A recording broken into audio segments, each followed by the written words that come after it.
And that was the moment that I realized I think I'm in love with Newt Scamander, and also that I have a lot of issues because he is a fictional character.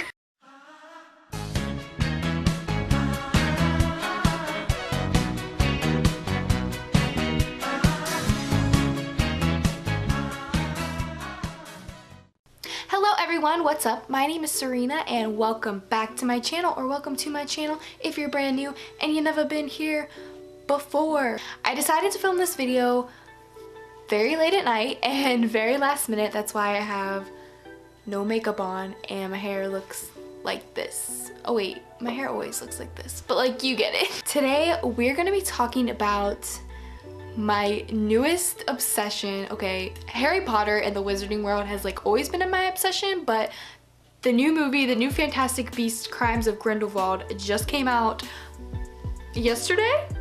And I saw it yesterday and it was amazing, and I just want to talk about it in a video because I'm a movie reviewer now, okay? I have a lot of things that I love about this new movie, a lot. And I also have a couple things that were like kind of didn't make sense or like kind of bothered me, whatever. We can talk about those too. I just want to say, if you guys are here and you've never seen the movie yet, I would click off this video because it's gonna contain a lot of spoilers. I just want to get into it. I want to talk about everything. I don't really know like how to start this video off or like what I should touch on. I'll probably be really bad at doing it in order. I'm gonna try. I just want to start this off by saying that I personally love Newt Scamander as a protagonist. I love him so much. I literally am obsessed with him. He is so awkward and cute and funny, and he loves creatures, and he's just the best protagonist. If you ask me like what my favorite books are, I always say the Harry Potter series, but I honestly think that as a main character, as a protagonist of a story, I like Newt better than I like Harry. Did I just say that? I love Harry Potter in his own ways, but I think Newt honestly is just the most precious character they could have ever written, and I'm pretty sure that I'm like in love with him. Eddie Redmayne is the cutest human being on the planet. Like, he is adorable and he makes the perfect Newt. Can we talk about Eddie Redmayne, because we have to talk about him before we talk about anyone else.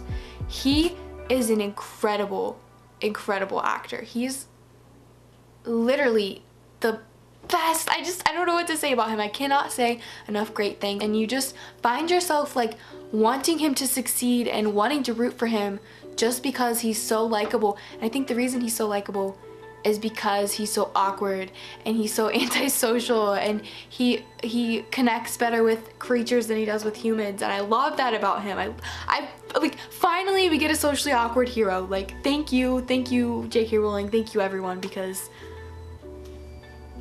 we need some representation, okay? The purpose of this movie was to jam-pack as much information as they could into this movie to set us up for the rest of the movies. This one felt like just really information heavy and setting up the characters, setting up the plot. I did enjoy the character moments that we get. We get a lot of really interesting conversations. We get, you know, conversations with Lita and Newt, and we get conversations with Newt and his brother, and we get conversations, Dumbledore and Lita Lestrange actually had this really great moment where they had this conversation, and we get a little bit of Dumbledore and Newt, a little bit of their conversation, their dynamic. We get to finally see Grindelwald speaking in a major way to his followers. We get to see like what we kind of get to see an insight into kind of what his plans are, because at the end of the first movie we kind of just had captured Grindelwald. We don't really know that much about him yet, so I appreciate that we got that too. We just had a lot of like interesting character moments. For me, it felt like they had so much information to pack into this movie that they ended up leaving a lot of dialogue out of the movie. It feels like there's a lot of conversations that were cut short or just weren't included at all that probably should have been, and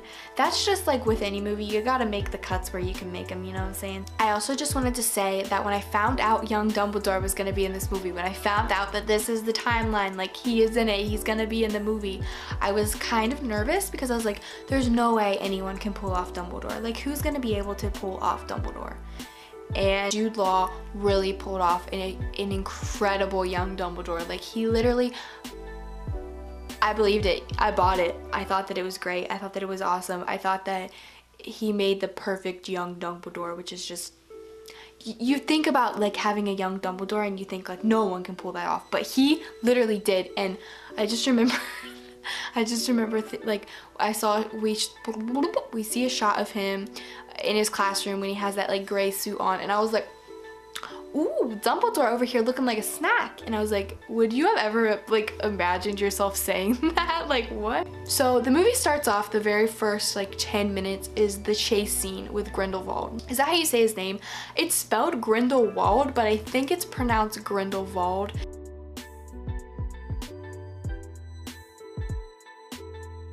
I thought his name was Grindelwald, so who knows? The opening scene is probably the most terrifying Harry Potter scene I've ever seen in my life, and I don't know why I was so scared of it.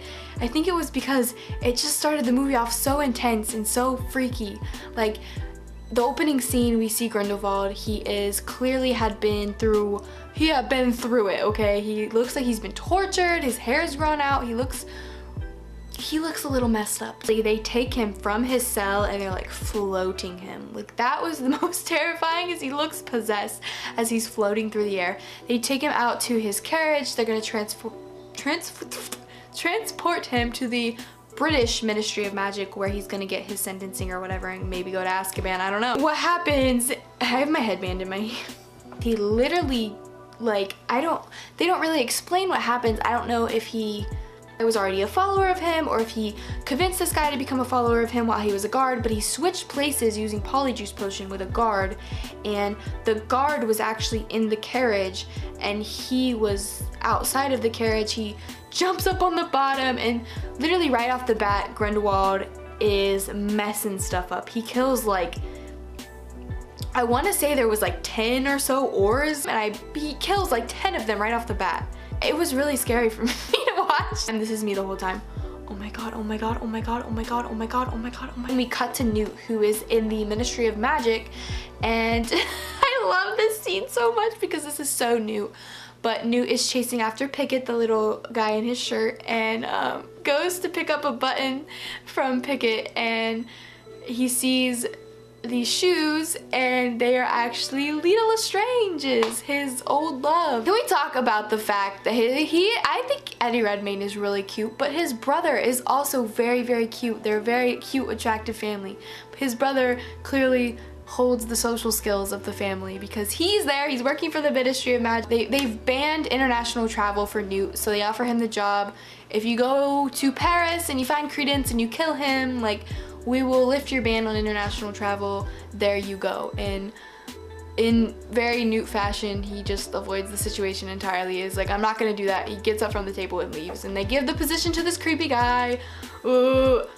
I don't really know what his name is either. I'm the worst movie reviewer ever because I don't know anything. After that, we see, there's a moment where we get to see Newt's house, and it's actually really cool because Newt's house is very similar, I think, to the briefcase that he carries around, like how he goes down in there and there's a little hut and there's like all these places where he can have his animals. His house has a basement that's very similar to that, which I thought was really cool. I was like, hey, that's cool. We meet Bunty, I think is her name, and she racked me. Like, she is obviously so very in love with Newt, and Newt is just like, I don't care. I don't know anything about girls. I don't understand. And I love the part where he is getting ready to jump in the water so he can go swim or whatever with the Kelpie. And he's like taking off his shoes and socks, I think. And she goes, you should probably take off your shirt. And, you know, Newt, not knowing what to say to girls, just goes, oh no, I dry pretty fast. And like, jumps in. Somewhere in all that, Jacob and Queenie come over, which, first of all, when I first saw Queenie, she didn't look like she did in the first movie. There's something about her that looks different, and at first I was like, that's not Queenie. Is that a different actor? And it's not. It's the same person, but for some reason she just looked so different to me when she came in that room. I was immediately like, oh my god, what's going on? We find out that she like had him under a love potion, which, okay, first of all, this is like one of the things that I don't understand. It's kind of an inconsistency with the original Harry Potter books that come later in life. We find out that she had put Jacob under a love potion. Basically, he tells Queenie, like, yo, you need to take this love potion off of him. And she's like, no, no, no. And he's like, I'm gonna do it. And he says, I think he says Revelio. I don't understand how that got rid of the love potion, because then after he says that, the heartbeat is like beating and then it like breaks. What I don't understand, and maybe I have this wrong, I don't know, but in the 6th movie, Lavender gives Ron a love potion, right? So she gives him a love potion, and he almost like dies from this love potion because he's been like poisoned, and Professor Slughorn gives him this potion that he had to make up to get it out of him, and he literally like seizes up and almost dies because of this. And it's like, what was the point of that if there's a spell that just takes the love potion out of you? You know what I mean? Like, if this spell existed, why didn't they use it? Also, it's revealed in this moment that there was a misprint in a magazine that said Newt was engaged to Lita Lestrange instead of his brother Theseus. And Queenie basically just reveals that Tina has been seeing someone else. She has a new boyfriend, which I have so many... Newt left things very casual in New York because he wouldn't freaking kiss her before he left. So that's your fault anyway, which I understand, Newt. I completely understand. I'm socially awkward myself, so I completely understand. And I'm not mad at you. I mean, I'm a little mad at you. I'm a little frustrated, but like, I'm not mad at you. But they find out that she's been seeing another guy, and it's probably, it is because she was like, oh yeah, he's like engaged. When Queenie tells Newt that she's seeing someone else, and Newt's face literally breaks my heart. Like, his face is so sad, so awkward, so precious. I love him so much. Like, somebody love him, because I do. Newt finds out that Tina's in Paris, and also, did I skip a part? I feel like I skipped a part. He had met up with Dumbledore sometime before this. I didn't really mention that part, which was like really cool because we get to see young Dumbledore for the first time, and hello, he's adorable and he's awesome. And he's the perfect young Dumbledore. He basically tells him that Credence is in Paris and he needs to get to Paris, get Credence before the Ministry of Magic kills him. And I think Grindelwald was in Paris.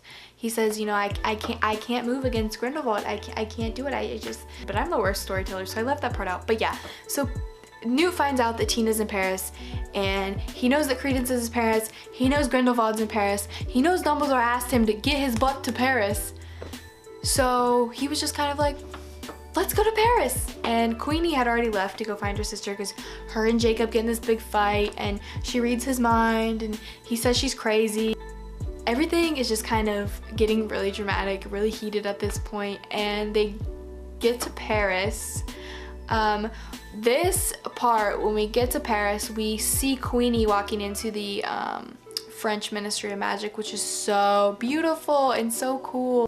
I feel like I'm telling everything really out of order. Can we talk about the moment where Newt finds Tina? She seems very angry with him. There was mention of a letter that was written where he kind of said that oars are stupid or something. I don't know. Newt, you know, him and his social faux pas. I'm blanking on the details, and it's been like 20 hours since I seen it. Since I saw it. Since I seen it. What am I saying? I love the scene where Dumbledore is standing in front of the Mirror of Erised, and we know the Mirror of Erised from the Harry Potter movie, so it's like nice to see that correlation between what we know and what they like. We know, like, the mirror came in and he was standing in front of it, and I was like, we know what that is because we saw the Sorcerer's Stone. Like, yeah, like, it's the mirror that shows your deepest desire. When I saw the trailer for Fantastic Beasts, I literally had a heyday with like the theories that this mirror was gonna reveal. I thought that this mirror was going to reveal literally everything. I thought everyone was gonna stand in front of the Mirror of Erised and we were gonna see what everyone desired. Like, that was my dream. Like, if we just had a movie where there was a scene where that's all they did with no like correlation to the rest of the movie, had no reason to be in the movie, like, I don't care. I would have actually been obsessed with that. I thought that like Lita Lestrange was gonna stand in front of the Mirror of Erised and she was gonna see Newt instead of Theseus. I like wanted that to happen. My heart hurts for Newt in that situation. So I wanted that Mirror of Erised to like reveal the truth and it to be great. We have this moment in front of the mirror where Dumbledore sees young him and young Grindelwald, and this emotion that comes over his face. At first it seems really sad, and then he kind of gives this like smirky smile, and it's like, oh my gosh, like you can see the love there, you know what I mean? Like we all know that he was in love with Grindelwald. That's like not a secret at all anymore. But for me, I want to know like what Grindelwald's feelings were for Dumbledore, because at this point we don't actually know. Like we know that he cared for him, and we know that they were like really close, they were like brothers, but I mean, was he kind of like using his feelings to better his agenda? What was he doing with it? Did he return the feelings? Was it kind of one-sided? Like, I don't know. I need to know all the answers. I need to know all the answers. In the trailer for The Crimes of Grindelwald, you could see that Dumbledore had one sleeve rolled up and one was rolled down. I thought there was something significant about the one sleeve rolled up, and like now I think it might be that the one that was rolled up was like the hand that he did the blood oath with. In the Mirror of Erised, we see them making their blood oaths. So they blood oath. So they cut their palms with their wand, and then they shake hands, and this means that they can never fight each other. They can never duel. We see them making a blood oath, and then there's like this manifestation of this like little silver, I don't even know what the frick you would call it. It's like this little thing that we see Grindelwald later in the movie wearing on his chest. Going back to Dumbledore and the blood oath, we have a moment where the Minister of Magic comes to Dumbledore and is like, dude, you're the most powerful wizard. Grindelwald is effing things up. We need you to fight him. We need you to kill him, and we need you to like stop this. Like, this is gonna be war. We need you, man. Dumbledore's like, I can't, like I can't. And he doesn't want to say that it's because he made a blood oath, because then that's gonna open a whole nother can of worms. But they're like, you know, you need to pick a side, and if you're not gonna fight him, like you've already chosen your side, like you're with him. And I think people know to a certain extent that he has a history with Grindelwald, but nobody knows that they made that blood oath. Except me, I know, because I'm watching the movie and I saw it in the Mirror of Erised, so ha! We have later in the movie a moment between Tina and Newt that is probably my favorite moment in the entire movie. Like, if you ask me like what my favorite scenes were, I think that it's probably when he talks to Tina in the French Ministry of Magic. I love the moment where he's like bringing up the engagement thing, which this bothered me because the whole movie he knows that she thinks he's engaged to Lita Lestrange, and he never says anything to her. And I know that like they were kind of like doing things, whatever, they had things to do, but I just wanted him to pull Tina aside and be like, Tina, I'm not engaged to Lita. Like, I wanted that moment, and I was like, tell her you're not engaged so she's not mad at you anymore. Basically, they have a moment where he's like, right, about the engagement, I need to tell you about this engagement. And Tina's like, oh yeah, like I should have told you that I'm happy for you. Newt, you know Newt, he's very awkward socially, and he can't get his words out in the right way, and he like stumbles over his words, and he doesn't know what to say, and he's incredibly awkward. And I think that's why I love him the most, because he's so awkward, and I'm like, I see so much of myself in him. She says, I'm happy for you, and he says, well, I want you to be happy, and I heard that you are happy, but I don't want you to be happy for me because I'm not happy. The whole time I'm literally just like, oh my god, just tell her, just freaking tell her, get your words out. He's like, it was a misprint in the stupid magazine, I'm not engaged to her, it's my brother. And she's just like, oh. She read his book, and then he tells her that he found an article about her in the newspaper, and he cut out the picture, and he like has it with him. It's like all folded up, it's so cute. And he basically tells her that her eyes look like salamanders, but he's like crying while he's telling her this. It's the most adorable, awkward experience I've ever seen in my life, and I literally love Newt so much in this moment. I'm seriously like in love with him, seriously. I'm not kidding. I want to talk about the fact that we find out that Nagini used to be a human. What? Like, I don't know everything about her. We don't know everything about her. They don't reveal very much, and she honestly has like 2 lines in the whole movie. Like, she's there, and we find out that she's this type of like wizard with like a cursed bloodline. She can turn into a snake, but she never knows when her transformation into a snake is going to become permanent. We kind of feel bad for her. I feel bad for her anyway. She used to be in the circus. She was very abused. She was forced to turn into a snake when I'm sure she didn't want to. She's very like damaged and traumatized, and she makes this friendship with Credence, which I really liked at first. I was like, oh my gosh, like they're two very damaged people and they're kind of like have this special bond and friendship. It honestly like makes me want to go back and rewatch all of the movies that Nagini was in Harry Potter and just be like, wow, she used to be a person. I thought of her as like pure evil because she killed Snape and she did a lot of bad stuff and she's a Horcrux. Like she's Voldemort's like pet. Like she is evil. It makes me like, it makes everything not make sense anymore, because it's like, is she pure evil? Like, because obviously something happens that she gets acquainted with Voldemort. Like obviously she's chosen a side, but like that's just the thing. Like, is she like fully a snake when she's a snake, or is she a snake that has human memories? Like, is she gonna remember being a human? Like, what is the deal with Nagini? That is like, I'm gonna have to know that by the end of this series, and if I don't, I'm gonna like freak out.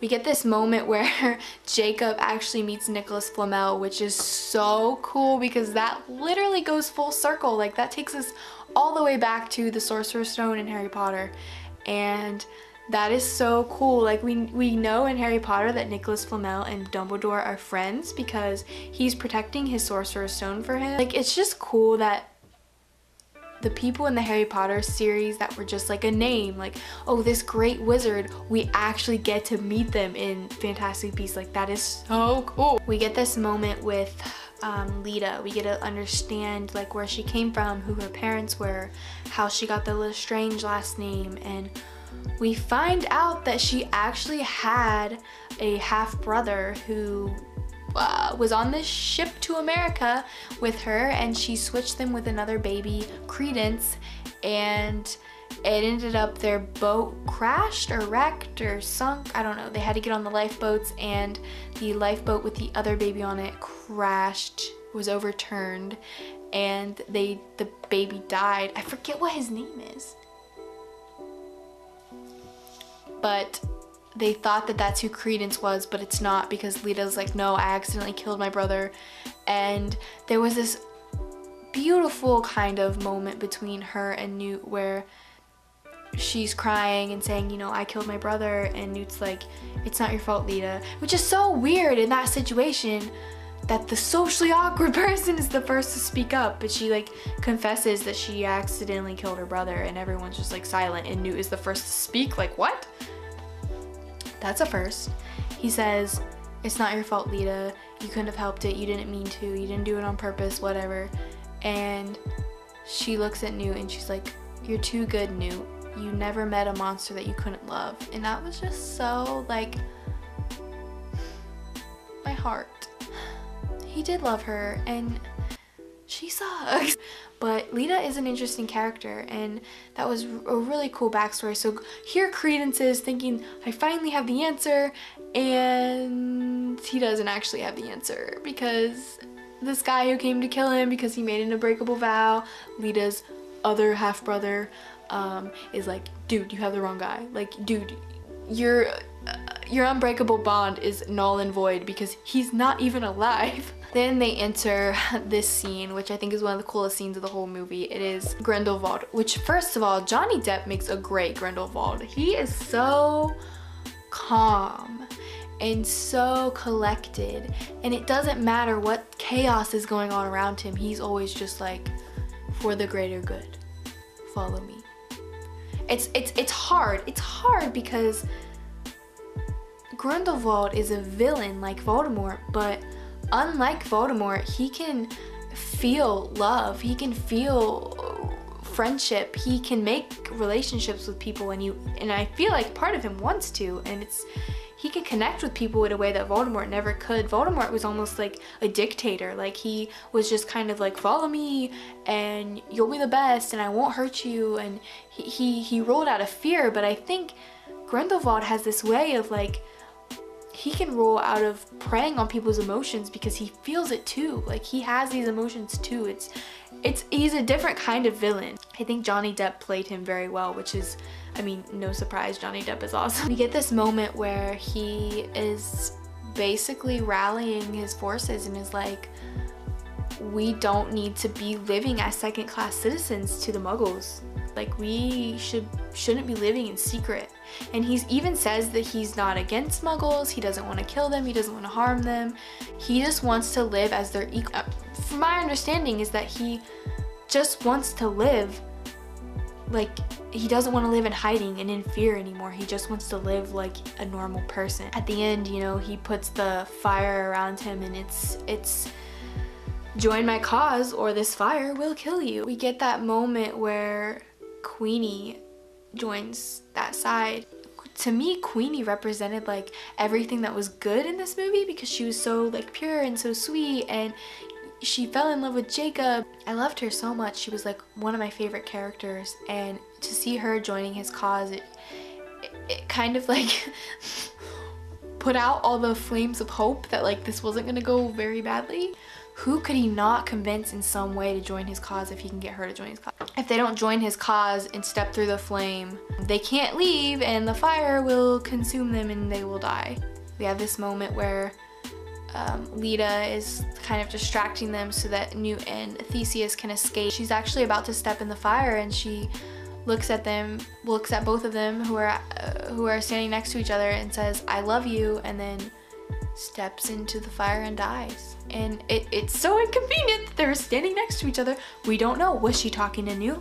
Was she talking to Theseus?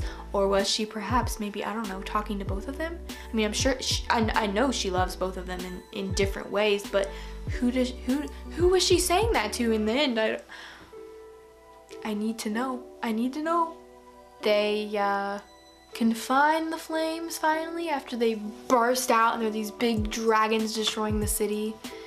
And yeah, I love the part where Grindelwald goes, "I hate Paris." So then we cut to Austria. Grindelwald talking to Credence.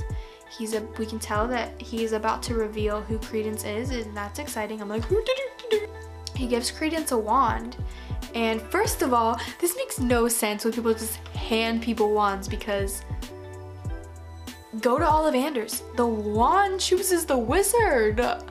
We do not choose our wands. We can't just gift out our old wands to people. I don't know if that was his old wand, but you know what I'm saying? You can't just give out some wands. Credence points his wand, breaks off the side of a mountain, and he's like, this'll do. They reveal that the little chick that he was like kind of looking after is a baby phoenix. And if this is Fox, I'm gonna be so mad because I wanted Newt to give Dumbledore Fox or introduce him to Fox. He reveals that Credence is a Dumbledore. I can't pronounce his first name, so I'm not even gonna try, but he reveals that he's another Dumbledore child. He doesn't look that old. I don't know how old he actually is. Maybe I should have looked that up. I'm not really sure, but he's a Dumbledore apparently. And this was just like, what? This comes out of left field. I don't know if maybe Grindelwald, the point of putting this in the movie was that Grindelwald actually lied to him and he's not a Dumbledore. It wouldn't make sense if he was a Dumbledore though, because Dumbledore talks about his family. And if he knew that he had another brother, when he was talking to Harry later in the books about his family, would he not bring up his brother?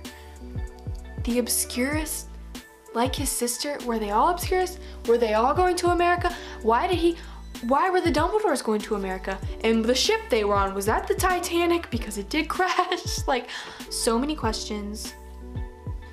I'll just leave you with that. That's crazy. If you guys are still watching at the end of this crazy movie review, thank you so much for watching. Go see Fantastic Beasts: Crimes of Grindelwald because it is literally amazing, especially if you're a Harry Potter fan and a Fantastic Beasts fan. Go watch it. Go watch it just because Newt is hilarious and amazing and I love him so much. And yeah, thank you so much for watching. I will see you sometime soon with a new video. Bye!